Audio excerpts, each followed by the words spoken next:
on to get there. People look so negatively at failure. You know, failure, you learn something every time you fail. And most people don't realize that. Like, Dallas Media Marketing just didn't spring up, you know. It took multiple failed. You know, I designed a mobile application called Happy Life, and basically it had all the best happy hour deals in Dallas. I thought I was going to be a millionaire after that. Designed another app, the social media directory. It had everyone's Instagram, Snapchat, Facebook, all that tagged. Thought I was going to be a millionaire. I was disappointed, you know, once I figured it out. I'm not going to be a fucking millionaire from it. But I learned from that, you know. I knew how to make apps after that. I knew how to polish apps after that. And so with every failure, you take that step forward and you learn from it. And that's what we're doing with Dallas Media Marketing. You know, that's how this company is being the best thing that ever happened to us. And I think it was always evident with us. I met Brandon in college at Texas Tech. I'm 23 now. How old am I? 26. 26. So I'm 3 years younger than him. When him and one of my roommates now were the first people that I ever met at Tech. So it was like the welcoming to Lubbock. It's how I kind of met these guys, and we've kind of just been friends ever since. But there was one point in our college career, my very short college career, that really sticks out. And I know Brandon loves this story, so I'm going to go ahead and let him tell the story of the parking situation. Oh, all right. Well, this is what happens when a hustler meets another hustler. You And his know, mom's in town, too. we didn't really know the capability of our hustle, but when we got together, we figured it out real quick. All right, He dreamt it, that's for sure. they have open parking spots. You know, it's free parking. You can't be charged for parking whatsoever. But we had a different idea. So we decided to take up all those free parking spots with all random cars from our fraternity, Allegedly. and we started charging people for those spots. Allegedly. And that's how we used to get our free beer money, you know, just simple ways, simple little niches that we can exploit. And that's what we're doing with Dallas Media Marketing. You know, we found that niche, we're exploiting it. And right now, our niche is social media marketing. Most people struggle with getting that organic reach. You know, there's too much paid reach, and sometimes paid reach is complete bullshit. I think it's always complete bullshit because I don't know about you, but when I'm looking for, like, I had to get a stump removed from my house the other day, and so I was looking for DFW stump removal, and like 6 pages of or 6 links of ads came up, and I just scrolled past all of them. I couldn't find anything online, so I had to go to Facebook recommendations, and that's where I found my dude.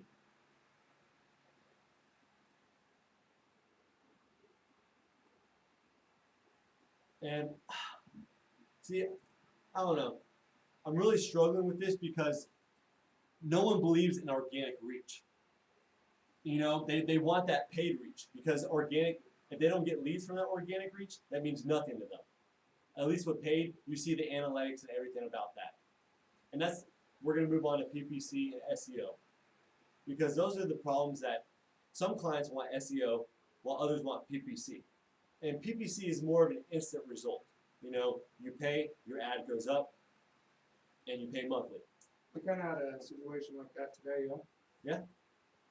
We had a client that was, it was supposed to be a 10-minute consultation over the phone. We ended up talking to the most electric business owner in all of Dallas-Fort Worth, mind you. Guy is fantastic. He was definitely a character, you know, one of a kind, to say the least, you know. And we honestly can't wait to start doing business with him and excel his brand. Yeah. But that shows us because he's been paying for PPC for the last couple years, you know, and it slowly killed his bank account, you know, because he wasn't getting the same ROI as he was in the previous years. And I'm the biggest advocate in SEO because SEO is a slow process, but it is a consistent, persistent process that is stable and concrete. It's not just going to go away after a month, you know, unless you take your site down or someone negatively focuses your keywords. So what is SEO though. Like, I kind of get it. It's search engine optimization. So you're like, All right, it's trying to be the best on Google. Basically- Like, how do you do that? basically you're trying to play a game of chess with Google to get to the top of the page. So you understand what makes Google tick and what Google deducts points off of and what Google gives points for. So you research that, and you have to make sure. And there's two different types of SEO too. There's on page and there's off page. On page, it's meta descriptions, alt tags, meta tags. Basically just that beef on your page. Well, off page SEO, it's manually creating white hat backlinks. It's going to social media accounts, creating more social media accounts, directly putting your site on a high authority site like Amazon, something of that caliber. And so when you try to talk to your client about SEO, they're not going to know anything. They think you're just trying to take their money. And it's tough doing that. Do you remember when I was in California and this is a funny story how I started working for Dallas Media Marketing. Like I said, Brandon and I have been friends since college, and I was actually living in Syracuse, New York with my grandparents, and he worked for this bar and restaurant. He was just like trying to do their website for him, doing what he's doing now, but also taking on 2 other jobs, again, hustler. But hey, it's all about that money, baby. he asked for people to write a Yelp review, and I knew Brandon had some crazy idea in the works, so I was like, I remember that Screw first it. Yelp review. I remember that. yeah, I was like, screw it, I'm gonna write this for him. He's my boy, and I want a job. I didn't tell him that yet. Fast forward 6 months, okay? I'm He's living sitting in next to me, California. chief consulting. I gotta play this whole entire You time. got- You you seen got this play. shit too? He got played. He's a I was con in artist. California, and he's posting stuff about Dallas Media Marketing. They had just bought their office space that we're in now, and he's really trying to get it off the ground. I write another ad, and he finally messages me back about it. I don't think he did on the first one, may or may not have, but he was like, Probably yo, busy. why did you do that? I was like, because I want a fucking job. And I also said some nice words about him, but I'm not going to say the nice words to the internet about him because he doesn't deserve it yet. But that was like the best thing ever. Just to have that one person commit, because it was just me walking that lonely road. I created Dallas Media Marketing by myself. I bought it, the LLC by myself. I did everything. I filed taxes and all that, all by myself. Wasn't asking for any help. But once we started pushing this forward and people started seeing the opportunity in this company and how much money you could actually make, and it's doing something you love. You're not getting bitched at by a boss all day. You're not getting in a fight with a coworker. You can, if you want to work from home, you can work from home. That's the type of boss I am. I want hard workers around me. And that's my biggest thing. And that's another thing I want to get into with our generation of millennials. I keep on hearing millennials are killing this, millennials are killing that. Well, vice versa, I'm hearing the old timers, oh, that's why we can't have nice things anymore because they raised the price. Oh, I used to go to the movies for a nickel. I think it's just both bullshit, All this is blame. It's 2 generations clashing like they always do. And the smart of the generation is going to excel. And I would like to consider myself the cream of the crop of this generation because I didn't get no participations growing up. I got number 1. I know I'm top tier. I don't know about you, but top tier in this generation, that's for sure. And we're not trying to be cocky in any way. We know how hard we work at what we do. This is our 2nd day up in a row. Yeah, we got like an hour of sleep, but we know That's not an exaggeration. work comes first. And that's first.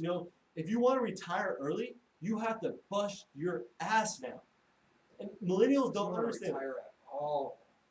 You have to bust your ass now. And I hate how my generation doesn't understand that. They think right after they get that college degree that they should be handed some $100,000 job, life should be good, all rainbows and fucking sunshines. No, that's not how it is. See, I'm at the point in my life now, like, I don't know if I said this earlier, but Brandon's like 3 years older than me. So I'm just now seeing all the kids that I grew up with and were friends with in high school that were my age group, the ones I was supposed to be hanging out with, um, they're all graduating college now, and I see this common theme where it's, oh my God, I never have to pick up a book again. Oh my God, I never have to do online research. Oh my God, I'm never going to go to a library again. And that is just the most insanely crazy thing that I've ever heard in my life. I've been out of college for 2 years now, and I have done more studying, more learning, and more engageable practice, I guess, than I had in college. This is what we're reading right now for our list. So our team never stops learning. And that's one thing we will not stop doing, because we have to keep up with the pace of technology. And that's going to be the biggest factor in the success of our company. And not only that, is you're kind of doing a disservice to yourself if you cap your intelligence, or your, not even intelligence, but your knowledge of just any information. It could be fucking cosplay or furries. I don't care. As long as you're expanding your knowledge about something, like to put a cap on it at 22, 23 years old, how fucking depressing is that? What's that saying? Some people die at 25, but they live till 90. You know, I understand that completely, because you plateau at 25. You know, I plateaued a little bit. You know, I was comfortable in my previous job. You know, I was working military contracting, sitting in my office 9 to 5, go home, do what I need to, rinse, repeat. You know, there was no excitement, there was no thrill, there was no passion. Yeah, it wasn't government contracting like Jonah Hill and War Dogs, like It was going across the triangle of death or whatever. No, it was me arguing with military officials over pricing that I had no control over. And that's one thing. If I can't have control over what I'm doing, I don't want to do it. I'm the same way. Like, And then I'm coachable. it's always the I'm ones who great. say they're coachable or aren't coachable. Great worker bee. Yeah, I'll give you a great worker bee. But I mean, just kind of like to do what I want to do, and like that doesn't go without saying that I don't do things that I don't want to do, because that's an You have to. Sometimes you do the things that you know you need to do. That's part of life, and that's what you need to do. And another thing we want to do is we want to introduce you to our services. You know, maybe you'd be interested in us helping you out and making you the next big business. You know, we are great at logo design. We have some of the best creative directors in this area. And if you want to put that to the test, bring it. You know, bring your best creative directors, and we will kill them. Why don't we have a contest and give it to charity? Yeah, we can do that. It's like getting all the best creative designers across DFW, Denton, Arlington, Weatherford, whatever. Get them all together, and then the winner of it gets to donate $5,000 to charity. $5,000 in a charity of their choice. You know, just because there's so many big digital agencies that are oversaturated with people. They got 50, 40 people working with them. That doesn't make any sense to me. It does not take that many people to create this. You know, we have 2 graphic designers that will push out logos and make them the best logos you'll ever see. And we've never had one complaint about our logo. And we pride ourselves in 100% customer satisfaction. You know, that's why we got the 5-star review. That's not to say that we haven't faced rejection from any of our clients. Like, we've had clients tell us, no, it's just not going to work. No, yeah, And- I don't like that idea. I don't and- like that style. That's where we go back to the drawing board. I mean, Yeah, we don't push a style on a client that he doesn't like. You know, we're going to figure out and understand the client. I guess that's what helped out my psychology degree, because my ability to analyze a person and understand what they're looking for is unfathomable. You know, I'm a very people person when it comes to that. And another thing we excel at, websites. You know, I guess everyone excels at websites nowadays. You got people creating their own websites on Wix, WordPress, Joomla, Drupal, and all that stuff. is that not like the death of creative design for online businesses? It is. The whole drag and drop. Oh, you can make your own video too. Like, No, I'm the least creative person on paper. Like I don't do color schemes. I don't draw straight lines. I can't sing. Can't color inside the box. But I have creative minds in different ways. So He's good at marketing. He's good at numbers. He's good at understanding that. And that's what we do at Dallas Media Marketing. You know, we're not going to make a lion go in the water. We're not going to make a shark climb a tree. You know, we're going to put our alphas in the field that they will thrive best in. And that's what makes us us, you know. And we do the same with the businesses. We take that philosophy with us too. Like if your page doesn't need an Instagram, or I think everybody needs an Instagram, that's a bad example. But if your page doesn't need a Snapchat or it doesn't need a YouTube channel, or we're not going to pitch it to you because Or even a website design. If your website design is optimized and you have a nice looking website, we're not even going to bother that. You know, we're just going to look at other services that we can help you out with. You know, that's why we try to be the one-stop shop. Because if you're not getting this from us, you can get everything else from us. You know what I've found crazy? I have a lot of friends now that they're graduating, and some aren't, but I have a lot of friends that are starting to start businesses now. And so I reach out to them, and obviously I'm trying to go win their business. Sometimes I don't. Sometimes I'm late. Sometimes they just feel like they need to stay away, keep business and friendships away. So I totally understand it. But I had recently a buddy come up to me, and he was like, yo, I just put down $500 for this logo design for a down payment. And the chick has not called me back in 3 weeks. Just What? didn't talk to him, didn't do anything about it. Took his $500. He ended up getting in contact with her. He said he didn't like the logo, and she said, all right, you're not worth my time. Gone. She's fired. $500. All right, see, this is That's where. a lot for small business. Oh, Yeah. $100 is a lot for a small business. Because that's where we come in, because we're all about efficiency. You know, we know you don't want to wait months and months and months to get this website developed, this logo done. You know, we know you want it now. So we literally, whenever you order that logo, we work. We will work all night, even if it takes 2 days, until you're completely happy. Because we're young, we're allowed to do that. This is at the age where we can push as hard as we can. And that way, we will be able to retire early because of all the hard work that we've done. Might have gray hair when I'm 35 years old, but Oh, I'm we'll have sure as easy. hell going to have something to show for it. I mean, Yeah. I think that's just kind of the philosophy that our Brandon, you always talk about hitting the parent lottery, and I think I hit the parent lottery as well. Like, that's not to say that my parents were perfect, never made any mistakes, because oh my God, they did. I grew up upper middle class, both parents entrepreneurs, white privilege or whatever you want to call it.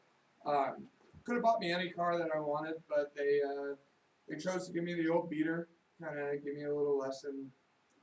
You gotta work for your money, but it went much deeper than that.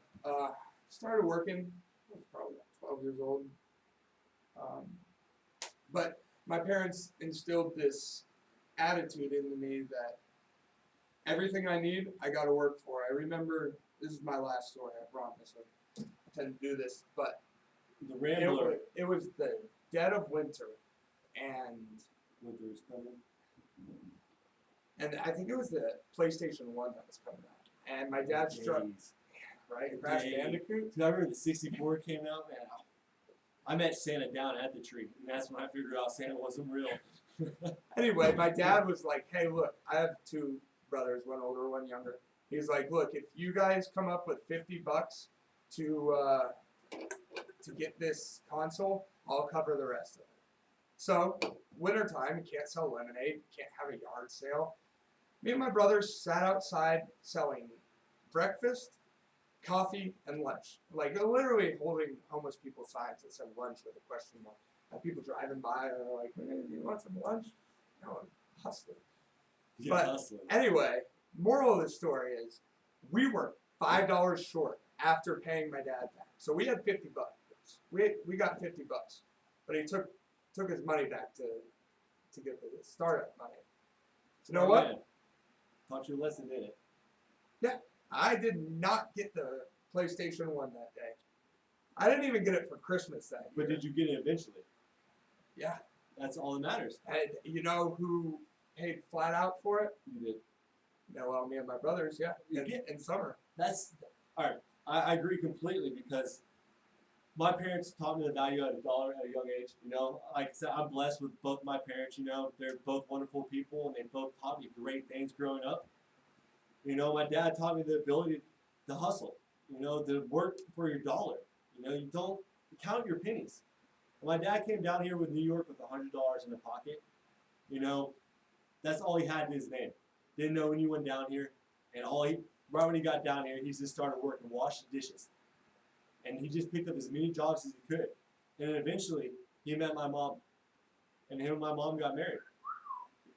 And yes, they were struggling. They were struggling completely. You know, they were worried. They had to take money out. They had to borrow money from their parents. But my dad kept pushing forward. You know, he kept pushing forward, and now he has one of the most successful businesses in Garland. And for that he's my role model. I know I've learned everything from him. I've learned how to handle people from him and how to work your ass off and get what you want. You know, I would say the best thing that I learned out of my parents was the acceptance of failure, and that failure isn't the end all be all. I remember I was playing Pee Wee football, and we played this team called. it's bringing you back to Pee Wee football. No, there's a lesson here, and there's this team called South Lake Carroll. I'm sure a lot of you have heard about them, but they run the same offense, same defense from kindergarten all the way up to high school. Anyway, it was 5th grade. We were undefeated, and they were undefeated. They had been undefeated for the last 5 years, and ended up losing that game. I was crying my eyes out because I'm a competitor, and I was 5th grade.